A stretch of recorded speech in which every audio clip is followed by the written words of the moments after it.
Hola, buenas tardes. Bienvenidos a este taller del 65 Congreso. Es el taller del laboratorio al paciente en el que vamos a hablar de diferentes modelos de investigación en diferentes áreas de conocimiento, la oncología, la antibiótico-terapia y la virología. Y en este taller tenemos como objetivo ver cómo la investigación translacional puede optimizar el tratamiento de nuestros pacientes.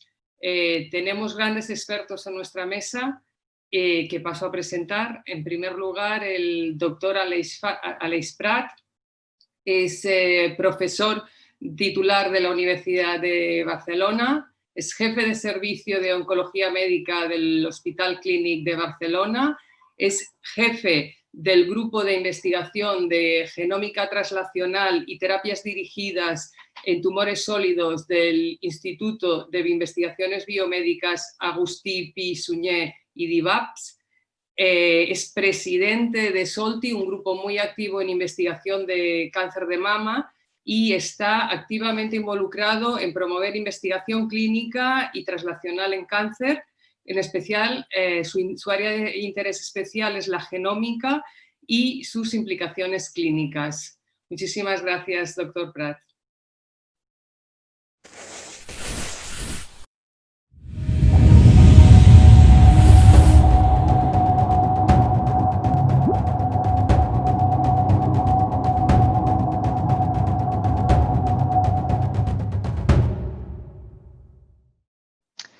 Muchas gracias, Irene, por la introducción, muy amable. Quería aprovechar también para agradecer a la Sociedad Española de Farmacia Hospitalaria el haberme invitado. Es un placer estar aquí y poder hablar de un tema tan importante e interesante para la oncología como es la biopsia líquida.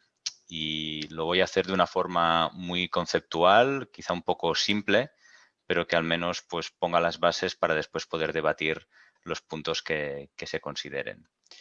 Entonces, la biopsia líquida, la verdad es que es un concepto que ha empezado hace poco en oncología, pero que está evolucionando muy rápido, y mi charla la he dividido en 4 grandes apartados.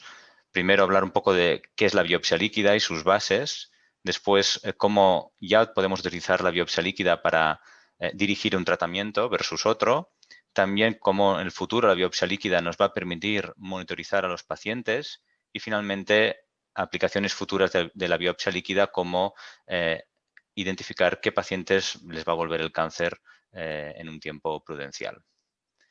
En cuanto a las bases de la biopsia líquida, aquí lo que estamos hablando es de DNA que circula en el plasma. Eso es lo que se conoce como Circulating Free DNA. Este DNA que circula en el plasma es habitual, es normal. En pacientes con cáncer, una proporción de este ADN, que es el que se conoce como Circulating Tumor DNA, está dentro también de este plasma. Recordad que el plasma pues, bueno, proviene de la sangre y es la parte superior del tubo. Después de hacer 2 centrifugados, la parte que queda superior es el plasma. Aquí es donde vamos a analizar este DNA, que repito, es un DNA mixto entre DNA normal, que proviene de células normales, y en este caso, en un paciente con cáncer, DNA del tumor. Un punto importante es que el DNA que circula en el plasma tiene una vida media muy corta. Por lo tanto, cuando hacemos un análisis de sangre y analizamos ese DNA, estamos viendo un momento muy particular del paciente, dado que este DNA se elimina a las pocas horas. Por lo tanto, es un biomarcador muy dinámico. Un punto a preguntarse es, bueno, con este DNA, ¿qué podemos mirar? Y la verdad es que cada vez más cosas. Secuenciándolo, que las técnicas que veréis son básicamente de secuenciación, podemos analizar mutaciones que estén presentes en este DNA tumoral, también alteraciones a nivel de lo que se dice copy number, es decir, amplificaciones sobre todo de genes concretos, como por ejemplo el gen ER2 en cáncer de mama, también genes que estén fusionados, esto en cánceres como cáncer de pulmón es de especial relevancia, y también hay técnicas ahora para mirar el metiloma, o sea, la metilación del ADN, quizá ahora mismo no con implicaciones clínicas. Volviendo al concepto anterior, es cómo cuantificamos este ADN. Tened en cuenta que el ADN que proviene del tumor en el plasma es una pequeña proporción. De hecho, en estudios ya numerosos con pacientes con cáncer avanzado, la mediana está en 0,4% del ADN que está en el plasma es tumoral, es decir, que la gran mayoría de ADN es normal. Hay un punto que se habla muchísimo, que es el Variant Allele Frequency, que es una forma de cuantificar qué porcentaje de este ADN que circula en el plasma viene del tumor. Y básicamente es dividiendo la variante mutada, es decir, la mutación que se encuentre, dividido por la variante wild type. Y esto estima un poco la proporción de ADN en el tumor. Y esto es importante cuando hablamos de qué cantidad existe de DNA tumoral en el plasma. Lo veremos más adelante el significado. Otro tema importante es que bueno, la tecnología ha ido mejorando mucho, las técnicas de secuenciación cada vez son más profundas y, de hecho, en plasma es muy importante porque hay que llegar a estos niveles muy profundos, ¿no? De 0,4 o 0,1% de ADN tumoral y hay que poder secuenciarlo. Aquí tenéis simplemente distintas técnicas que van bajando a proporciones, como podéis ver, ya muy bajas de DNA tumoral en plasma, como 0,001%. Decir que ya tenemos 2 test aprobados por la FDA, son 2 test estandarizados, paneles de genes, como son los test de Guardant y Foundation Medicine, que ya pueden ser utilizados para guiar tratamiento, y estas técnicas utilizan unas técnicas que se quedan en porcentajes del 0,1 al 1% de detección de DNA tumoral circulante. Un punto importante es, bueno, ¿por qué tenemos que ir al plasma, ¿no? a analizar el DNA? Una biopsia del tumor, pues también podemos obtener DNA. Bueno, la realidad es que, sobre todo en pacientes avanzados, que muchas veces no se operan, obtener una biopsia que sea suficiente para obtener DNA que pueda ser de calidad y de suficiente cantidad para poder ser analizado con paneles de genes, pues no siempre es fácil. Y, por ejemplo, aquí tenéis datos de múltiples publicaciones que observan que hasta en un 60, dependiendo del estudio, entre un 20 y un 60% de pacientes, la biopsia no es suficiente para poder analizar el ADN con calidad pues óptima. Por lo tanto, realmente tenemos un problema en oncología en biopsiar pacientes y obtener suficiente tejido. Por lo tanto, el plasma nos permite intentar pues, que esto no suceda. Además, que también se ve que el analizar el tumor, la biopsia del tumor, retrasa mucho los tiempos hasta obtener un resultado. Y esto en un paciente con cáncer avanzado es un punto importante. Mientras que los test de biopsia líquida, hoy en día podemos tener resultados en una semana. Un poco las bases, que digo muy conceptual, pero entramos en la terapia, en cómo estas test de biopsia líquida nos pueden ayudar a realmente seleccionar el tratamiento. Guardant es uno de estos test, quizá fue de hecho el primero, es un test de 74 genes, estandarizado, aprobado muy recientemente por la FDA.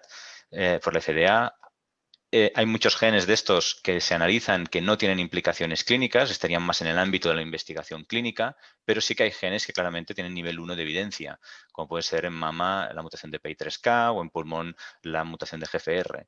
Ha demostrado ya este test que analizando esta mutación en plasma también predice beneficios estos fármacos, como lo hacía la determinación de estos genes en biopsias tumorales clásicas. Por lo tanto, hoy en día es una forma también de detectar estas mutaciones e indicar fármacos determinados con nivel de evidencia máximo. Un punto importante es la información que obtenemos en plasma. Y aquí tenéis un resultado de una paciente de la consulta. Aquí podéis ver las mutaciones que detectó. Es un cáncer de mama avanzado. Detectó varias mutaciones, el test de Guardant. La mutación más prevalente o más presente en el plasma fue P53. Aquí podéis ver el porcentaje, 28% del DNA en plasma era tumoral. O sea, es una paciente que realmente tenía mucha carga de tumor, porque realmente lo habitual es obtener porcentajes en torno más al 0,4, el 1%. Pero aquí podéis ver que no solo podemos determinar cada mutación individual, sino que tener una foto de un poco la clonalidad que existe en cuanto al perfil mutacional del tumor de ese paciente en ese momento determinado.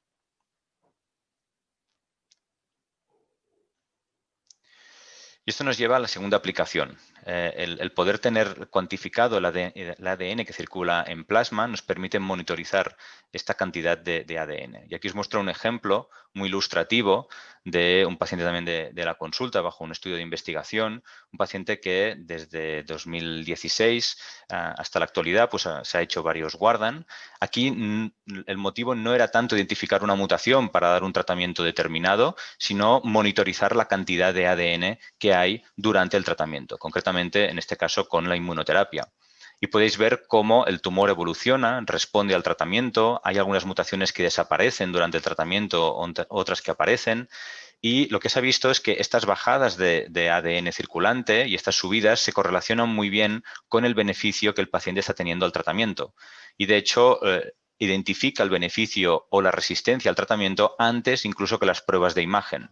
Por lo tanto, potencialmente la biopsia líquida nos va a permitir monitorizar a los pacientes e incluso evitar ciertas pruebas de imagen o al menos actuar antes de que el paciente presente síntomas ya de progresión o que el PET-TAC nos diga pues, que han crecido las metástasis. Por lo tanto, es una aplicación futura que, repito, no va tanto a identificar mutaciones individuales, sino a seguirlas.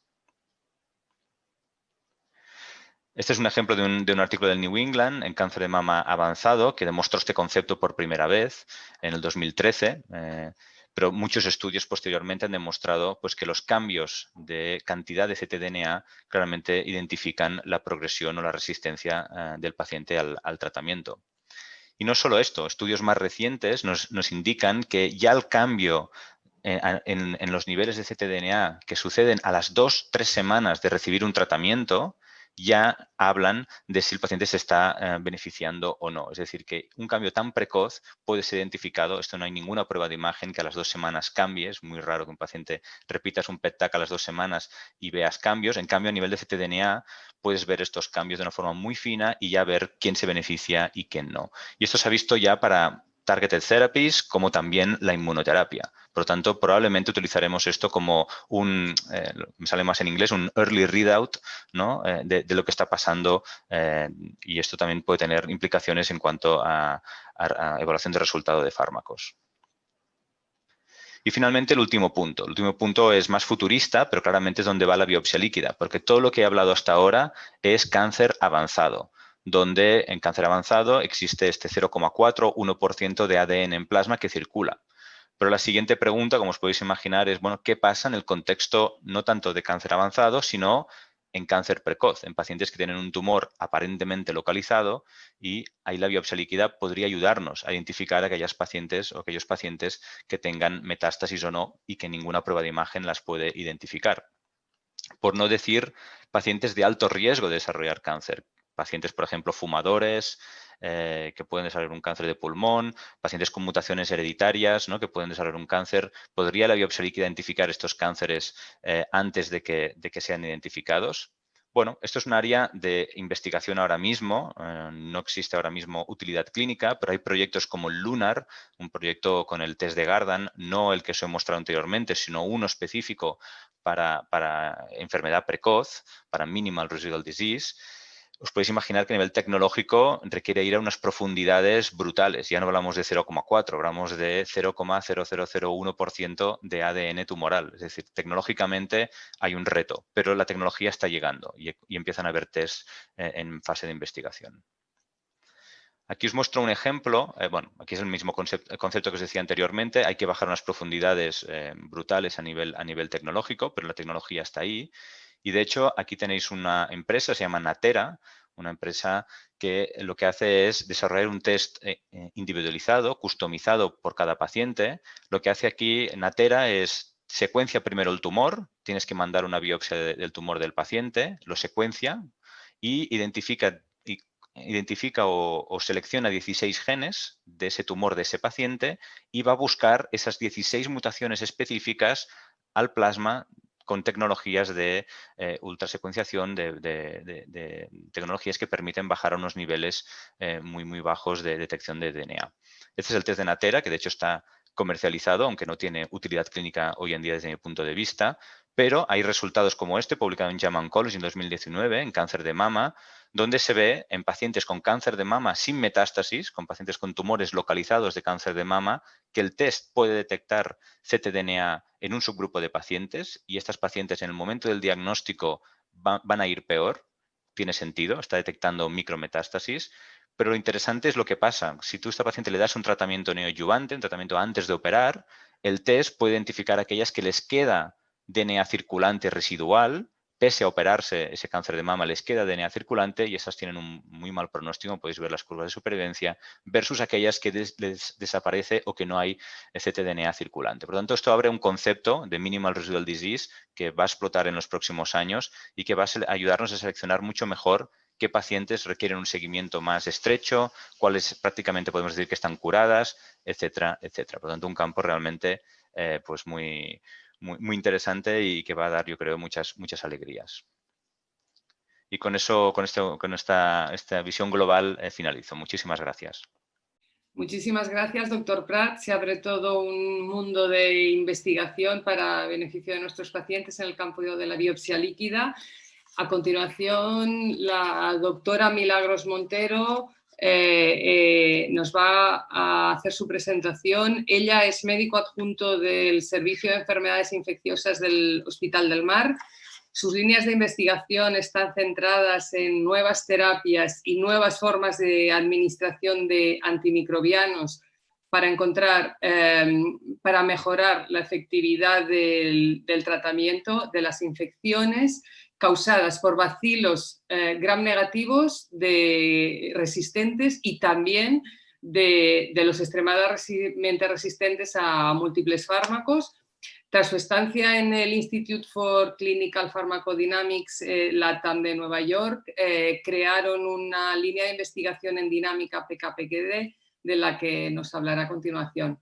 Muchísimas gracias.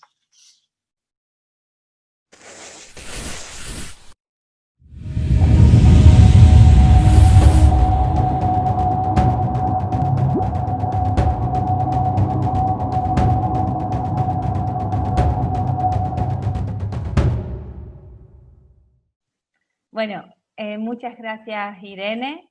La verdad para mí es un honor formar parte de este congreso. Yo creo que lo bonito de estar aquí es lo que implica este trabajo, es un trabajo multidisciplinar en donde farmacia es muy importante, por lo cual para mí estar en este congreso es un honor y una alegría. Bueno, empiezo, hablaré de los modelos in vitro PK/PD y el tratamiento antimicrobiano. Esto es un tema muy complejo y muy difícil de explicar, que yo intenté hacerlo lo más simple posible, más que nada para contarles nuestra experiencia y nuestros resultados en la práctica clínica. El modelo PK/PD hay una historia por detrás de todo esto, que será el primer punto en el que hablaré en forma muy resumida. Luego hablaré escuetamente de las definiciones PK/PD y de los parámetros PK/PD para centrarme, eso sí, en el modelo PK/PD mono y bicompartimental. Y finalmente, en nuestra línea de investigación basada, como dijo Irene, en clones de altos riesgos de Pseudomonas aeruginosa, tanto extremadamente resistente como multiresistente.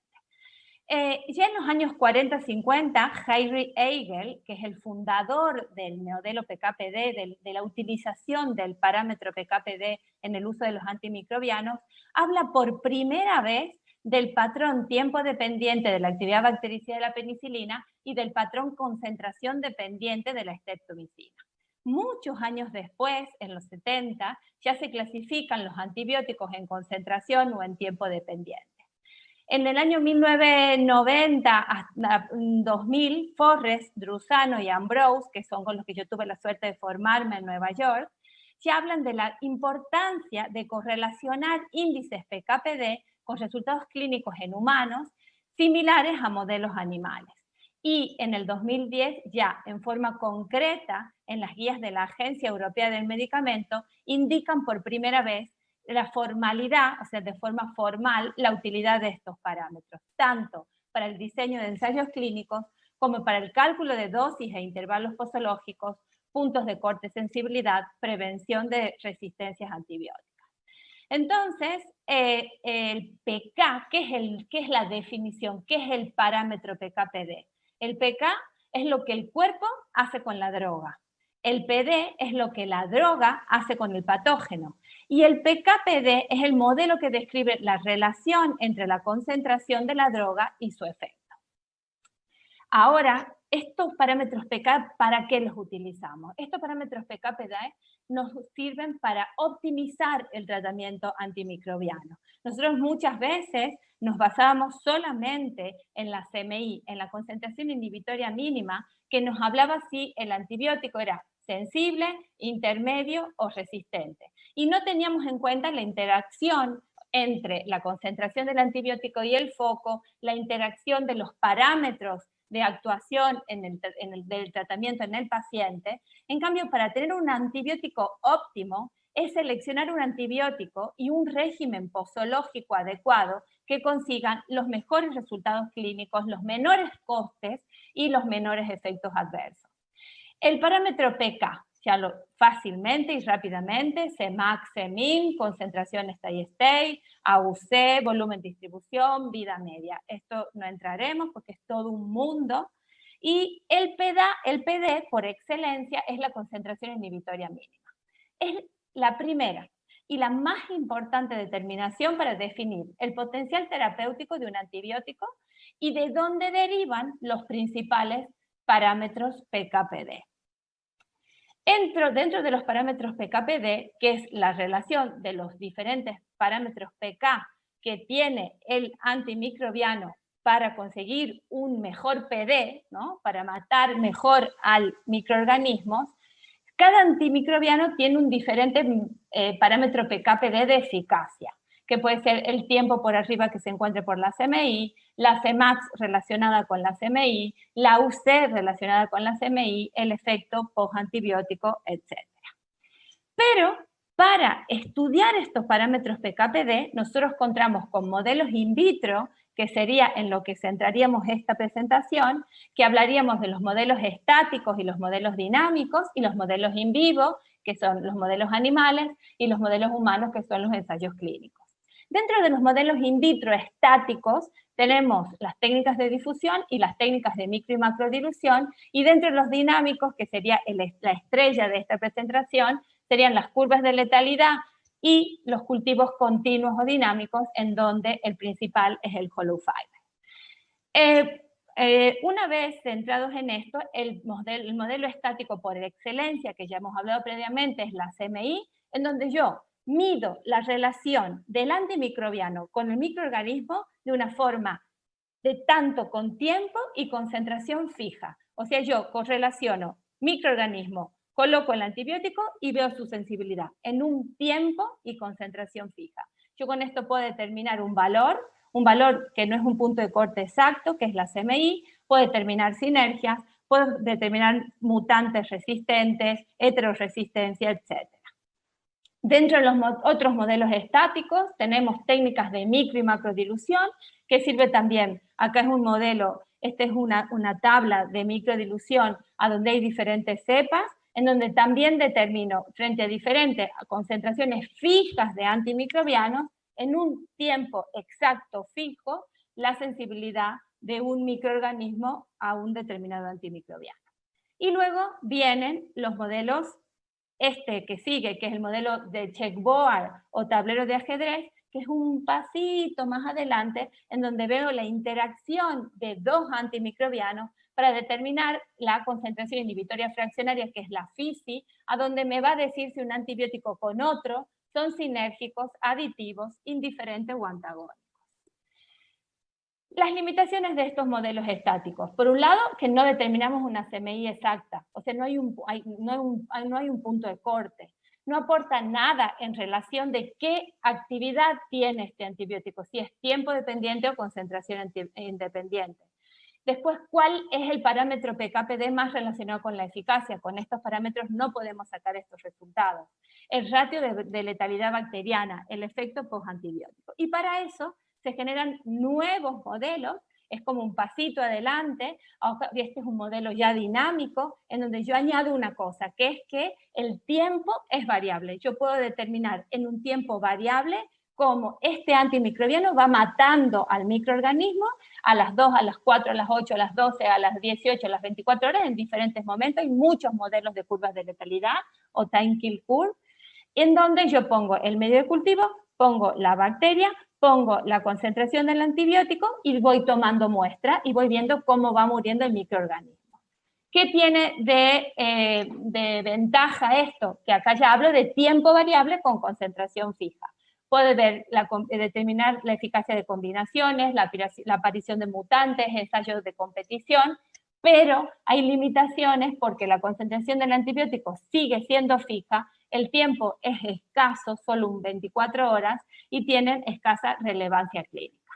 Y para esto seguimos avanzando y aparecen los modelos dinámicos. ¿Por qué dinámico? Porque yo modelo la curva que yo quiero que se realice del determinado antibiótico en estudio, acompañado con concentración variable de antibiótico y con tiempo variable. Entonces, dentro de los modelos dinámicos tenemos los modelos monocompartimentales y los modelos bicompartimentales. El modelo monocompartimental por excelencia es el quimiostat. El quimiostat es monocompartimental porque, como verán aquí en esta foto que es de nuestro laboratorio, tanto las bacterias como los antibióticos están en el mismo compartimento. Y este modelo lo que tiene, este es todo el modelo, una foto de todo el diseño, están las bombas por donde se administran los antibióticos, que yo modelo y determino cómo quiero que se administre, o sea que yo hago que la concentración del antibiótico sea dinámico, no es en un solo momento, según la CMAX, la CMI, la UC que yo quiera lograr, y el tiempo en que yo quiero, cada 8, cada 12, cada 24 horas. En el compartimento central tengo el antibiótico y el medio de cultivo, y acá tenemos el source, que es de donde viene el medio de cultivo, y acá el west, que es a donde va cayendo. Entonces yo hago todo un circuito. Generalmente los quimiostats se modelan durante 48 a 72 horas. Luego, ¿qué tiene de ventaja? Aquí ya añado una cosa que se parece a la del humano, que es efecto concentración dinámica, ¿no? Ya se asemeja al modelo in vivo, es una ventaja más. Además, puedo tomar muestras PK, yo puedo ir determinando que las concentraciones que yo he determinado se vayan cumpliendo en mi experimento, y se pueden estudiar poblaciones resistentes que en los otros modelos no se pueden estudiar. Desventaja, hacer un modelo monocompartimental, y al yo ir modelando el antibiótico puedo ir lavando inóculo y perdiendo microorganismos, y además al ser un compartimento abierto hay más posibilidades de contaminación. Y para evitar todas estas desventajas del modelo monocompartimental se crea el modelo bicompartimental, que es el modelo hollow fiber, que hay dos compartimentos, está el compartimento central y además está el cartucho de hollow fiber. Este modelo es un modelo sofisticado, controlado por ordenador, en donde se imita el plasma humano y explora la actividad antibacteriana frente a diferentes inóculos bacterianos a lo largo de intervalos de dosificación mediante simulación de niveles de antibióticos, o sea, imitando lo más parecido a la cinética humana. En el hollow fiber yo tengo bioreactores que son cartuchos muy similares a lo que se utiliza en hemodiálisis, que tienen filtros tubulares de 200 micras de diámetro, sellados en ambos extremos, y estos cartuchos forman un circuito cerrado por donde van circulando el medio de cultivo y el antimicrobiano, y en el espacio extracapilar se encuentra el microorganismo donde yo coloco el inóculo. Entonces, las bacterias, si ustedes ven este gráfico que hace un corte del cartucho, las bacterias están en el espacio extracapilar sin pasar al intracapilar, y en el intracapilar pasa el caldo de cultivo, los nutrientes, y los residuos son eliminados mediante bombas programadas para mantener siempre un volumen isovolumétrico dentro del cartucho. Aquí es el circuito completo del cartucho con todo, el west, el source, o sea, con todo el medio de cultivo y con la forma de eliminación y todas las bombas que hacen que esto se comporte como un circuito cerrado, dinámico, con concentración de antibiótico dinámica y con tiempo dinámico, donde yo voy tomando las muestras PK y las muestras PD. Los hollow fibers se pueden modelar, modelos de 7 a 14 días que uno convive con el modelo. Ya son 14 días que uno deja de vivir para dedicarse a convivir con el hollow fiber, y hay modelos hasta de micobacterias que se pueden mantener en funcionamiento durante meses. Por lo cual, cuando se pone en funcionamiento el hollow fiber, perdés la libertad totalmente y empezás a vivir para el hollow fiber. Es porque nunca para el modelo. Entonces, acá vemos un video que muestra rápidamente, en vivo y en directo, cómo es el modelo. Estos son los medios de cultivo, estas son las bombas a donde vas simulando la curva de antibiótico y haces que circule el medio de cultivo de forma constante.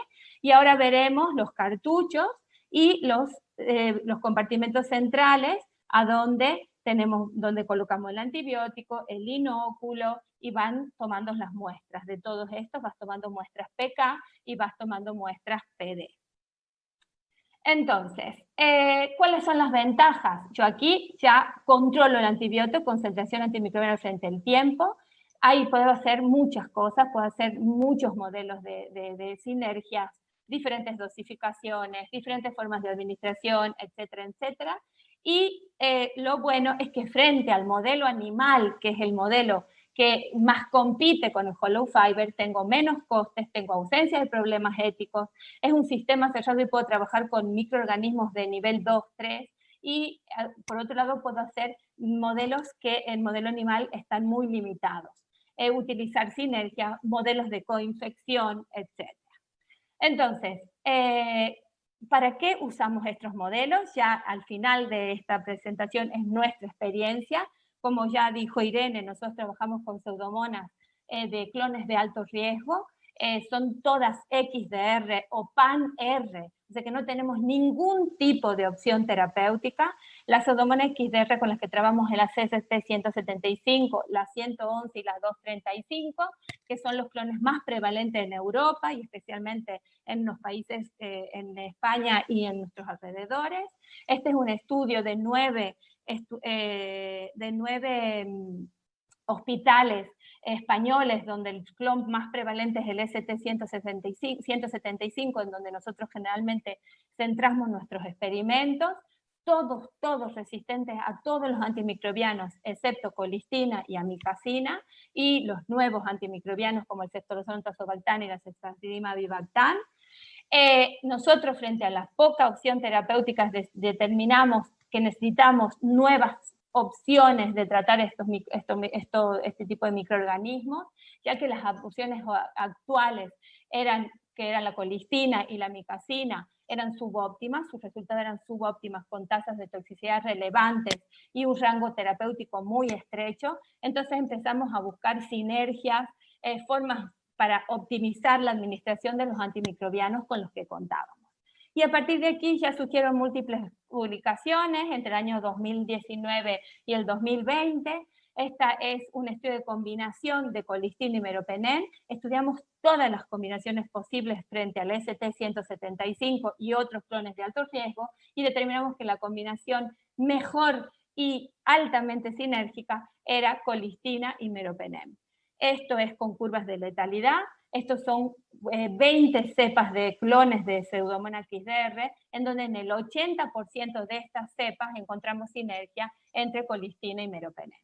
Luego empezamos a hacer ya modelos dinámicos. Este es un estudio que se publicó en febrero del 2020 en el Antimicrobial Agent of Chemotherapy y que habla de la eficacia ya de un nuevo antipseudomónico que aparece en el escenario, que es ceftolozano tazobactam, en combinación con colistina en la Pseudomonas XDR, clones de alto riesgo, en un quimiostat, en donde vimos que el asociar ceftolozano tazobactam en cepas inclusive resistentes a ceftolozano tazobactam, junto con el asociando a colistina, encontramos que fueron claramente sinérgicas con muy buenos resultados en nuestros experimentos. Y finalmente, ya termino, este es un JAK que está under review, que está en revisión, en donde lo que hace es estudiar ya el ceftolozano tazobactam en diferentes pautas de infusión. Ya sabemos que los beta-lactámicos en infusión continua funcionan mucho mejor. Comparamos 1 hora versus 4 horas y versus perfusión continua, y lo que concluimos es que es mucho mejor perfundir ceftolozano tazobactam en perfusión continua, y que también la concentración correcta por arriba de 45, concentración de steady state, no selecciona cepas resistentes.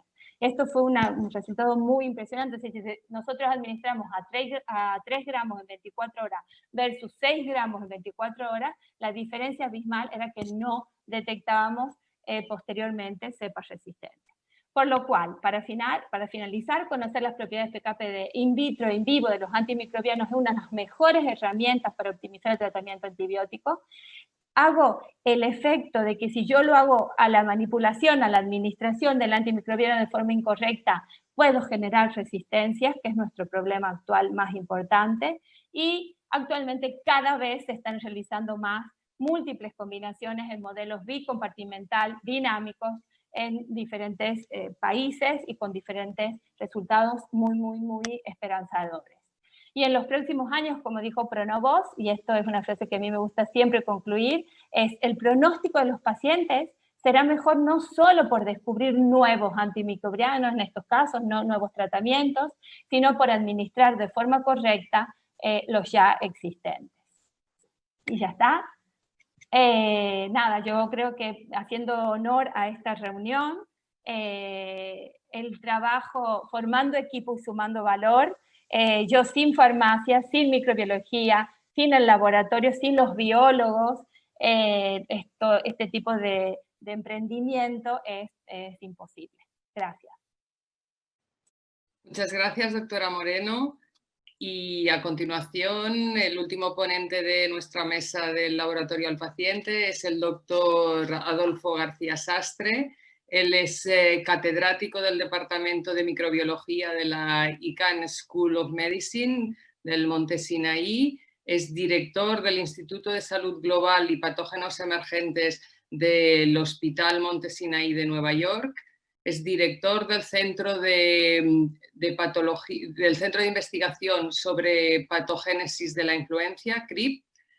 Su área de investigación se ha centrado en la biología molecular del virus de la influenza y otros virus ARN como el dengue, el MERS, el Zika o el actual coronavirus, y destacar sus últimas publicaciones de este año de Cell y Nature, que nos ayudan a entender las bases moleculares del SARS-CoV-2 y por lo tanto nos ayudarán a buscar nuevas estrategias terapéuticas y nuevas vacunas para tratar el COVID-19. Muchas gracias.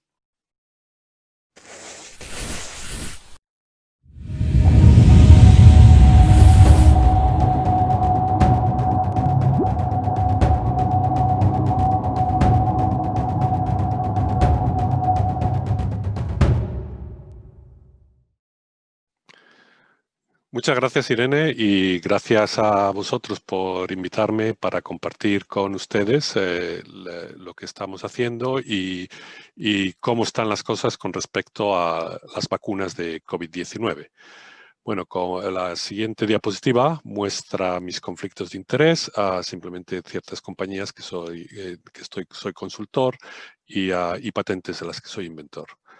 La siguiente diapositiva lo que podemos ver es qué es lo que sería la vacuna ideal para COVID-19.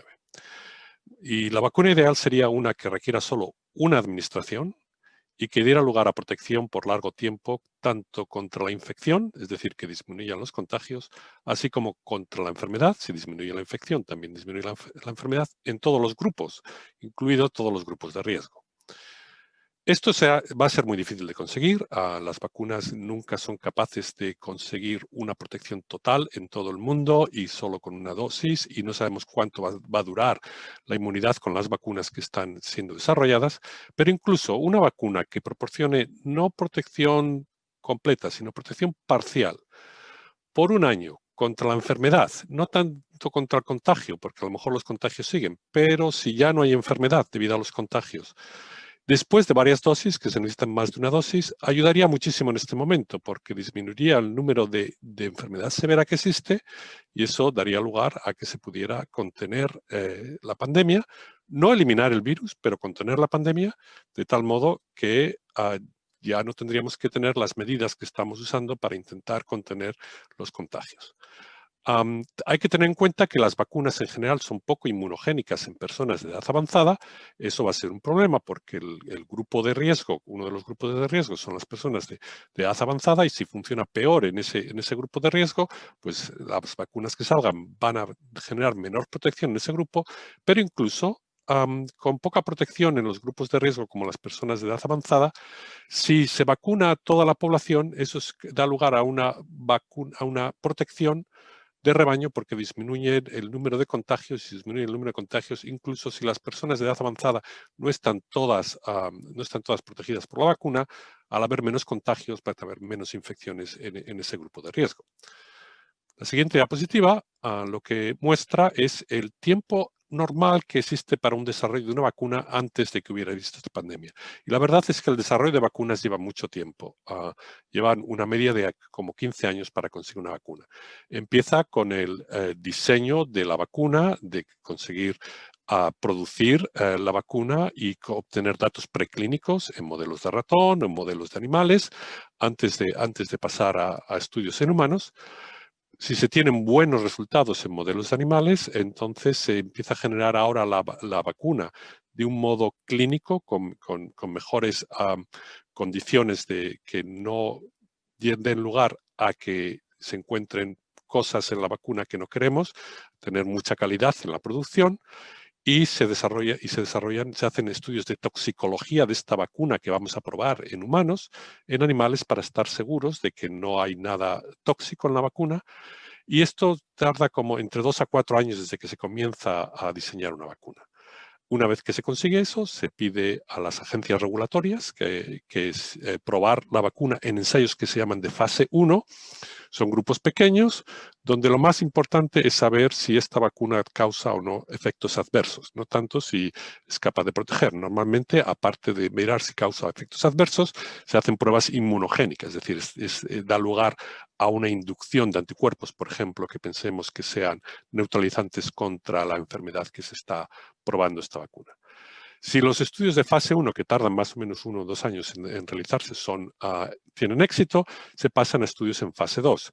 Son ya más grupos de gente, pero todavía no son de ver si la vacuna da lugar a protección, pero es ver de nuevo si causa efectos adversos, ahora con más grupos, con grupos más grandes, y probar distintas formas vacunales por distintas dosis, por ejemplo, para ver cuál es más inmunogénica, para decidir al final, en el estudio de fase 3, cuál es la forma de administración de la vacuna, 1 dosis, 2 dosis, cuánta cantidad se va a usar para los estudios de fase 3. Y si los estudios de fase 2, que tardan alrededor de 2 años, tienen éxito, entonces se pasa a la fase 3.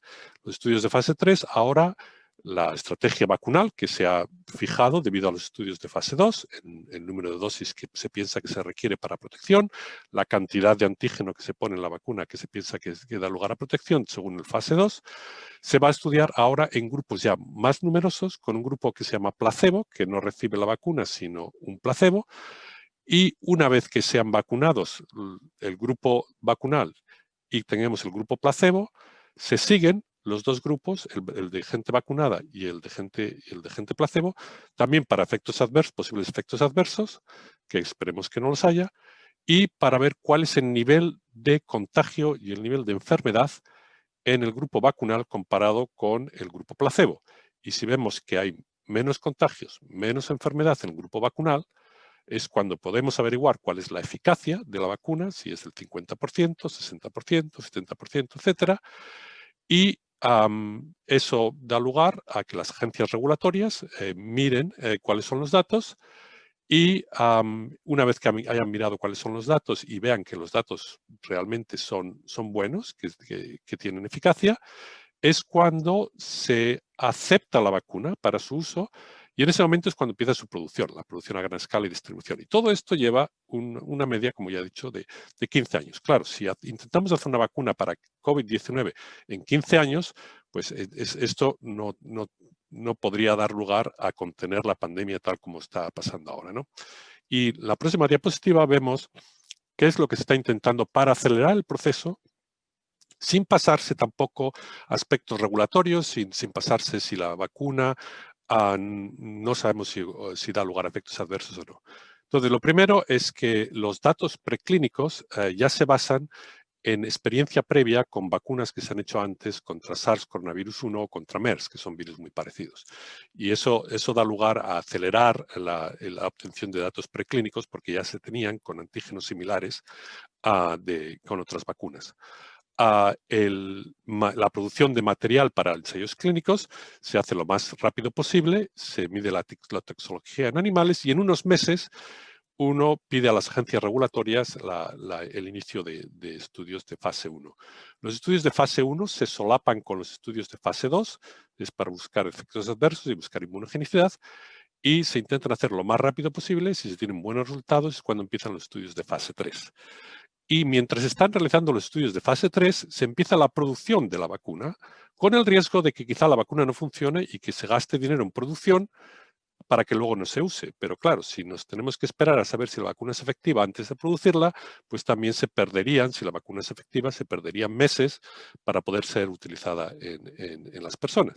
Entonces, lo que se hace es solapar la producción con los ensayos de fase 3. Y por último, el aspecto regulatorio se intenta acelerar cuanto más posible para que la revisión se haga lo más rápidamente posible sin saltarse ningún paso. Eso es lo más importante.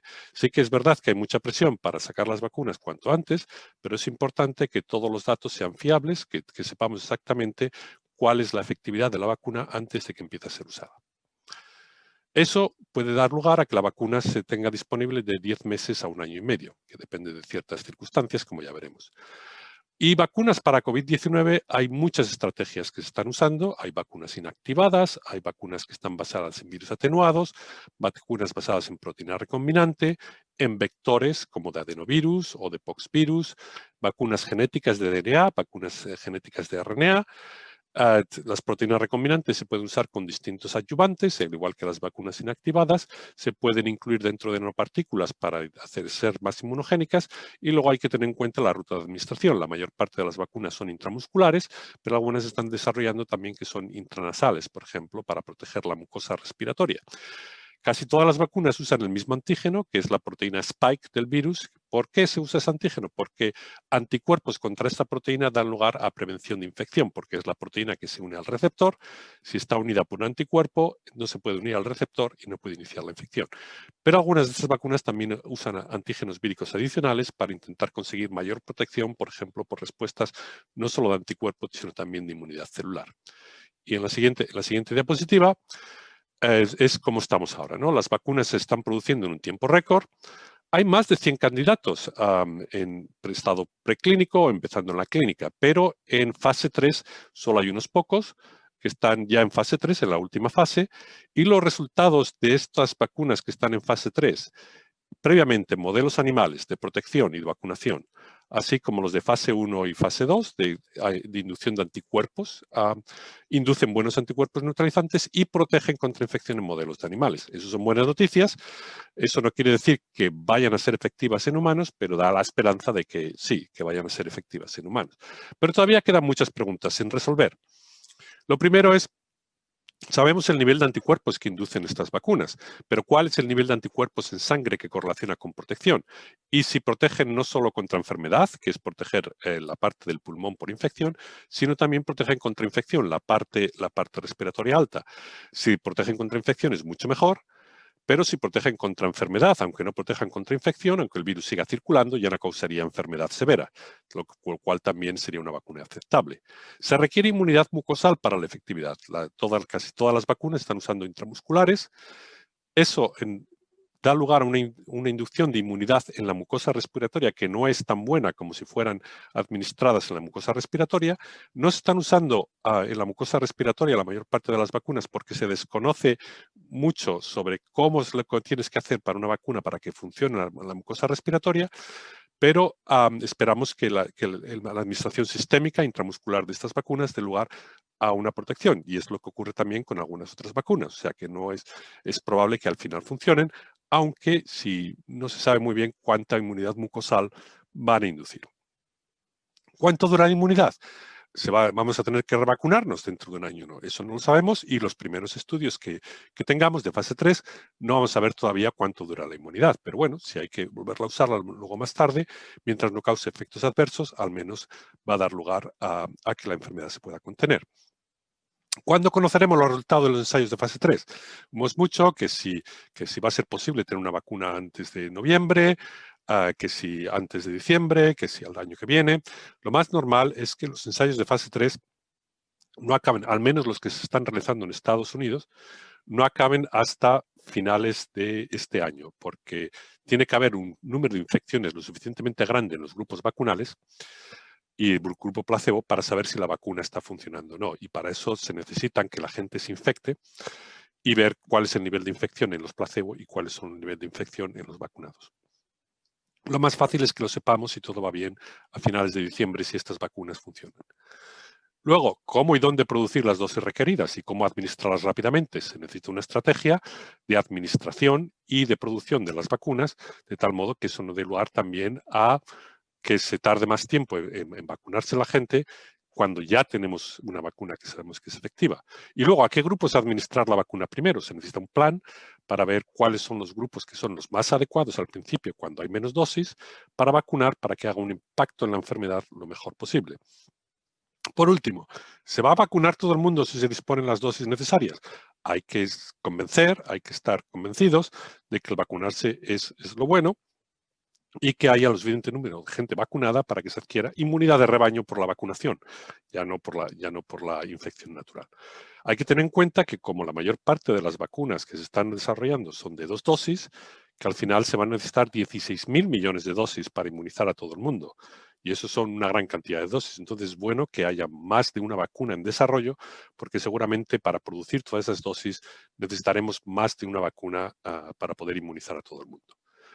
Lo último que voy a hablar es un poco de la estrategia que estamos usando nosotros. No estamos tan avanzados como vacunas de fase 3, pero intentamos usar un vector vacunal que está basado en un virus, NDV, o virus de la enfermedad de Newcastle, que es un virus de aves que no da lugar a enfermedad en humanos, y en aves también hay virus atenuados que se usan como vacunas en aves contra una enfermedad que es una enfermedad de aves, la enfermedad de Newcastle.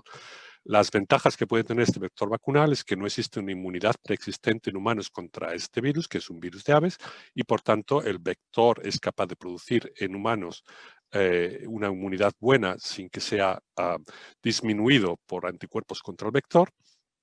Se pueden producir usando la misma tecnología que se usa para producir las vacunas de gripe en huevos embrionados de pollo, de tal modo que las fábricas que se usan para las vacunas de gripe se pueden utilizar para hacer vacunas basadas en vectores de NDV, por lo cual habría suficiente capacidad de producción como para producir vacunas para todo el mundo.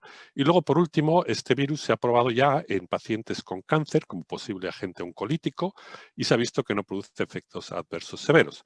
Y es un grupo, estamos intentando desarrollar esta vacuna, mi grupo, junto con el grupo de Peter Palese y Florian Kramer, sobre todo por un postdoc de Peter Palese y Wina San. Y simplemente voy a deciros dónde estamos ahora. Siguiente diapositiva.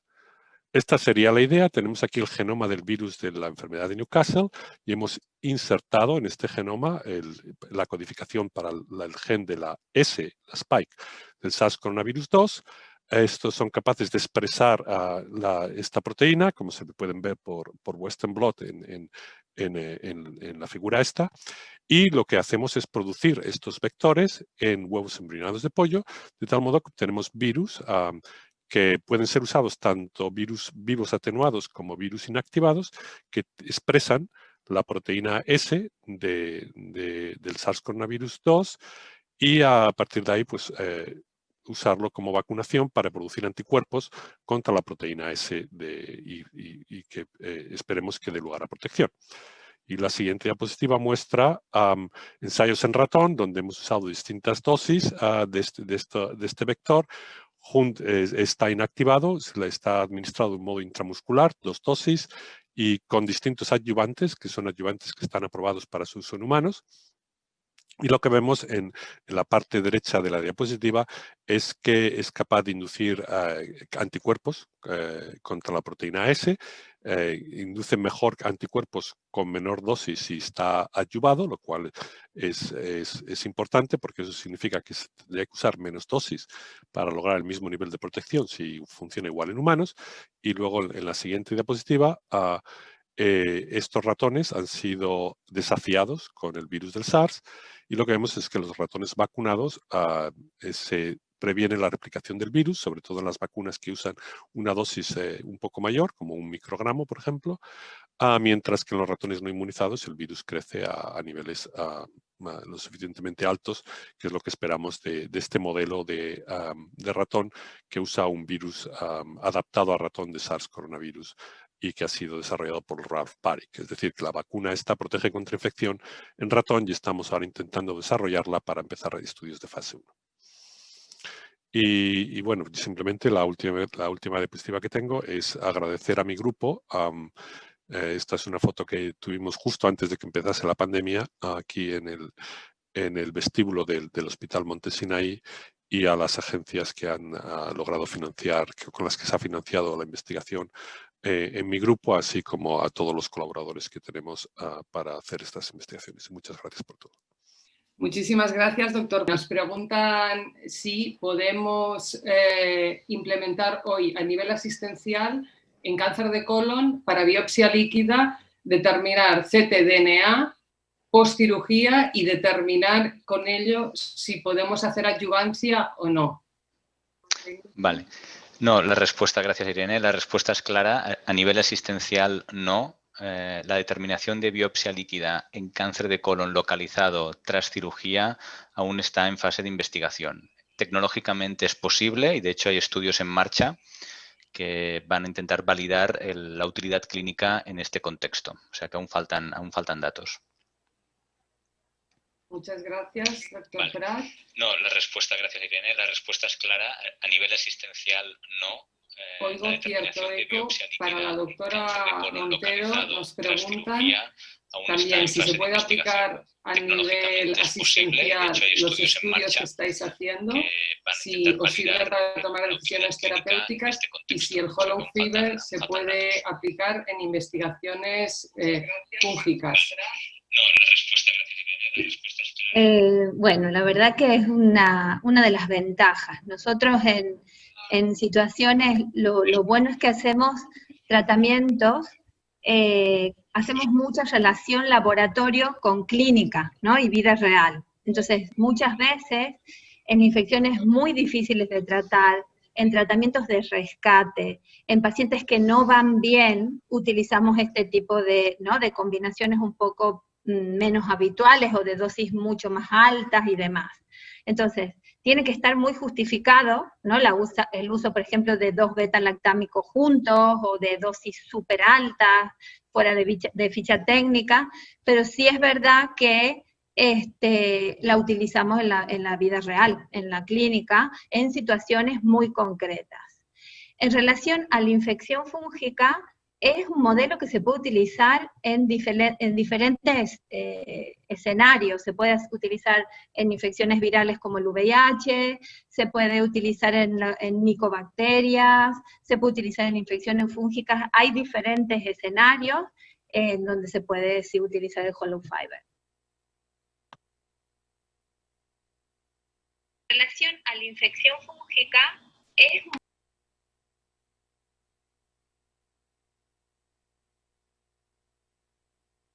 virales como el VIH. La última pregunta sería para el doctor García Sastre. Nos preguntan, ¿será difícil conseguir la vacuna universal? Hemos hablado de vacunas con un nivel de eficacia del 50%. ¿Esto es suficiente? ¿Inmunizará también a la población anciana? Sí, gracias por la pregunta. La verdad es que todavía hay muchas preguntas sin respuesta, ¿no? Y esta es una de ellas. En los ensayos de fase 3 se están incluyendo también gente de grupos de riesgo, gente también de edad avanzada, las vacunas que se están probando parece que dan buenos resultados inmunogénicos también en esos grupos. Es decir, hay mucha esperanza, pero luego al final, el final es cuánto al final protegen, ¿no? Y eso no lo vamos a saber hasta que salgan los resultados. Y como ya digo, es muy difícil predecir, pero lo más probable es que den lugar a una buena protección, seguramente más del 50% contra enfermedad severa, pero que no den tan buena protección contra contagio. Pero bueno, incluso si eso ocurre así, ya serían muy buenas noticias, porque el disminuir la enfermedad severa es lo que realmente queremos, ¿no? Y luego el otro problema es cuándo van a estar disponibles. Es prácticamente imposible tener una única vacuna, si una sola sale efectiva, tenerla a tiempo para todo el mundo, porque no hay suficiente producción posible para una de ellas, debido a que se usan tecnologías muy nuevas que no existen fábricas en estos momentos para producirlas. Pero yo espero que sea más de una vacuna la que al final dé lugar a efectividad, y que eso dé lugar a que se puedan al final poder usar en todo el mundo. Y va a depender también de cuánto esfuerzo se haga para ver cuánto se tarda al final en vacunar a todo el mundo, ¿no? Seguramente se empiece más en países desarrollados, simplemente porque tienen la capacidad de hacerlo, por desgracia. Y que se tarde más en países que no tienen una capacidad y que necesitan ayuda para poder adquirir la vacuna, debido a que no la pueden fabricar o no tienen el dinero suficiente como para poderla obtener en ese momento. Pero esperemos que a finales del año que viene haya suficiente gente inmunizada en todo el mundo para que ya este virus no esté causando los problemas que causa ahora.